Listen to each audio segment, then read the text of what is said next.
The death of Pravin Gordhan represents the departure of another political leader who helped usher in democracy during the 1980s and 1990s from South Africa's shores. Is that transformation needs to be directed to the vast majority of our people in the lower classes, the working class and the poor. They must be the principal beneficiaries.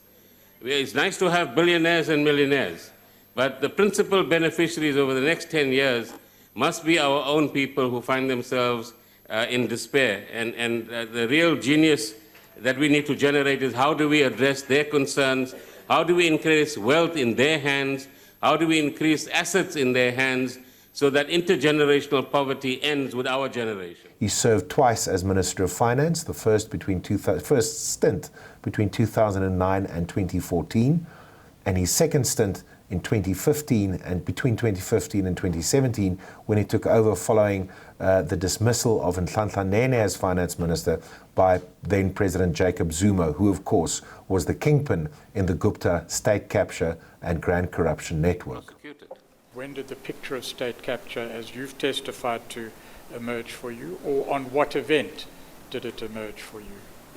The kind of events that took place at the Treasury in late 2015, the manner in which the nuclear issue was dealt with, for example, all began to suggest that there was more to it than an individual act of what we today call corruption. So I suppose late 2014, but mainly in 2015, these issues become clearer. But the final penny and the connecting of the dots began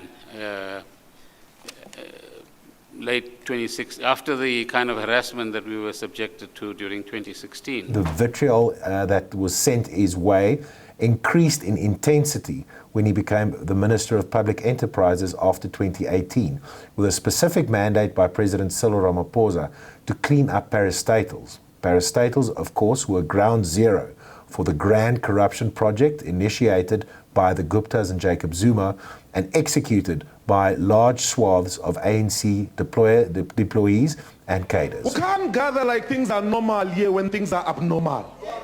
Pravin Gordhan, Mr. Cyril Ramaphosa, misled you. He misled you together with another man, and you fire the other man and not fire Pravin Gordhan. Take your seat. Please fire Pravin Gordhan now so that we go. Take your seat. Gordhan, as Minister of Public Enterprises, fought hard to clean up parastatals like Transnet, Eskom and PRASA. But the depth of the damage was too deep. The carnage that was wrought over those parastatals during the years of state capture, thanks to the deployment of ANC cadres, thanks to the establishment of networks of patronage, in the end, proved too much for even Gordhan. Witnesses appearing before the Commission, like myself, are quite willing to be attacked politically, quite willing to be criticized politically, quite willing to be corrected if we presented wrong evidence. But it would be very nice if our critics come forward under oath and present themselves before this Commission. What I'm sure you would agree, Chair, is unacceptable is attacks on families. So yesterday, while we were here, but even before yesterday, there were a whole lot of wrong information about my daughter that was put out in the public domain. Just before the election, in March this year, he announced that he would retire from politics after the election, and indeed that's what he did. But he only lived 3 months after the election and after his retirement to enjoy life with his wife and his family and to get away from the tough world that was politics, in which he was involved in since his early days as an anti-apartheid activist.